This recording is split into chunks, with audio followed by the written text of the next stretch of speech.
কিন্তু বিচারক আদেশ দিল যে আপনাকে ভলেন্টিয়ারি বিনা পয়সায় আপনাকে মানুষের সেবা করতে হবে, রাস্তাঘাট পয়সা করতে হবে, মানুষের কোনো না কোনো সেবা করতে হবে, কোনো না কোনো সম্প্রদায়ের হয়ে আপনাকে কাজ করতে হবে, বিনা পয়সায় আপনাকে কাজ করিয়ে নেওয়া হবে, কমিউনিটি সার্ভিস। এইটা যখন থেকে এই আইন চালু হচ্ছে, তাহলে ধরেই নিন যে আজকে কোনো একটা বিষয়ে আমরা অনশনে বসেছি, অনশনটাকে আত্মহত্যার জায়গায় নিয়ে যাওয়া হবে যে আপনি আত্মহত্যা করতে চাইছেন। ফলে অনশনে বসেছিল গান্ধীজি, অনশনে বসেছিলেন ভগৎ সিং, অনশনে বসেছিলেন অনেক আমাদের স্বদেশীরা। ফলে আজকে সেই ব্রিটিশ আমল পর্যন্ত এই আইন তখন ছিল না। আজকে স্বাধীন ভারতবর্ষে আনা হচ্ছে যে আমি আজকে অনশনে বসবো কোনো দাবি দাওয়া নিয়ে, এবং পুলিশ আমাকে তুলতে আসবে, আমি বাধা দান করবো, তাহলেই হয়ে গেল পাবলিক সার্ভেন্টকে আপনি কাজে বাধা দিয়েছেন। ফলে আপনার শাস্তি হবে, আপনার কারাগার হতে পারে, আপনাকে ফাইন করা যেতে পারে, আপনাকে দিয়ে কমিউনিটি সার্ভিস করিয়ে নেওয়া যেতে পারে। ভাবুন দিনকে দিন কি ভয়ঙ্কর আইন আসছে। আমরা এমনিতেই জানি যে ভারতবর্ষের সংবিধান যখন তৈরি হয়েছিল তার ঠিক 1 বছর বাদেই পিডি অ্যাক্ট তৈরি করা হয়েছিল, দমনপূরণ আইন, পিডি অ্যাক্ট, প্রিভেনশন আইন। এবং তারপর আমরা দেখেছি 69 সালের পর থেকে আমরা দেখেছি মিসা, নাসা, এসমা, টাডা, পোটাট, বহু রকমের আইনের ধারাবাহিকতা আমরা দেখেছি। শেষ পর্যন্ত আমরা দেখেছি ইউএপিএ নিয়ে পর্যন্ত বিরাট ভাবে ভারতবর্ষের মানুষ প্রতিবাদ জানিয়েছিল।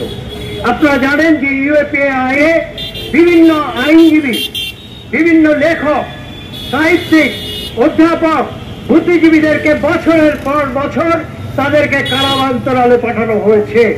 প্রতিবাদ হয়েছে, ভারতবর্ষের মানুষ প্রতিবাদ করেছে। যেখান থেকে ইউএপিএ আইন যাতে না চালু করা হয়, সুপ্রিম কোর্টও বলেছে যে যখন তখন এভাবে ইউএপিএ দেওয়া যাবে না।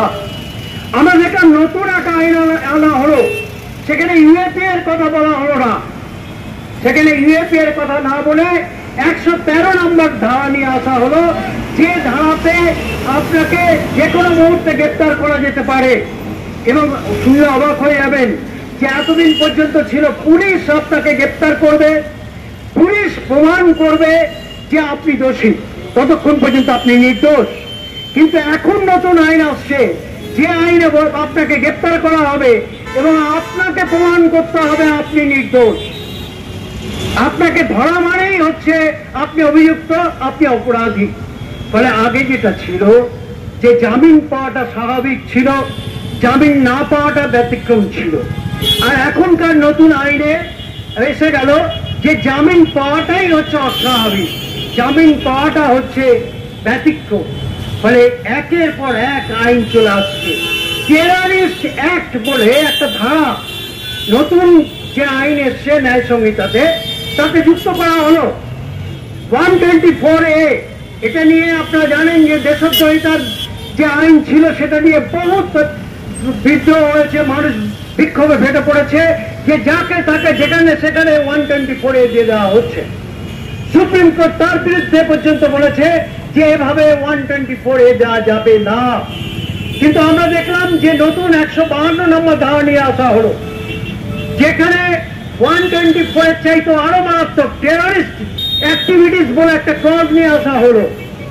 আপনি ভাবুন, এর আগে কখনো টেররিস্ট অ্যাক্টিভিটিস বলে কোনো ক্লজ ছিল না, ব্রিটিশ আমলেও ছিল না। আর এখন সেটাকে নিয়ে আসা হলো।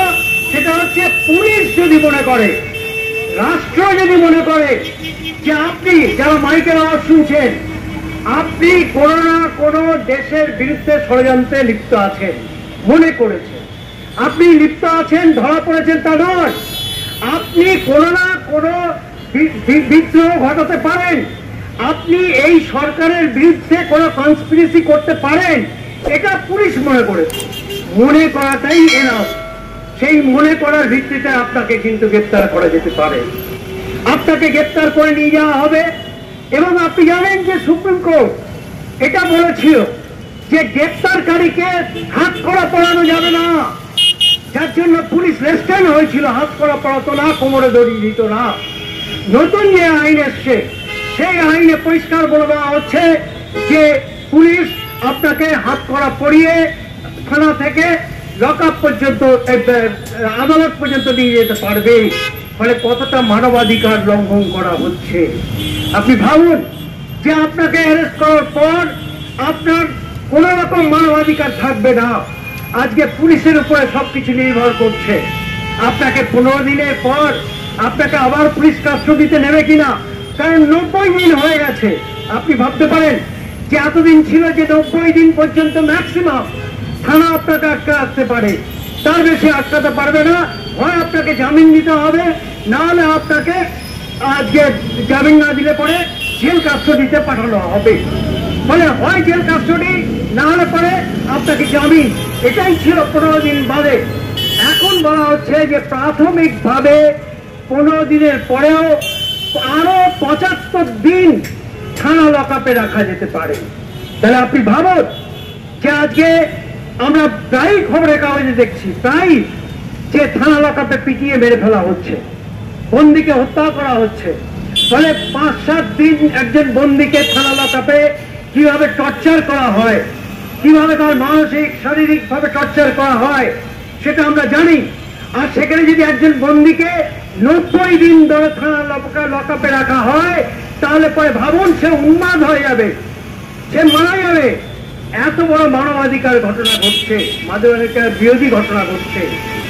আমরা যারা এখানে মাইকের আওয়াজ শুনছেন, যারা আপনারা মানবাধিকার সংগঠন করেন, প্রত্যেকে জানেন যে সারা বিশ্ব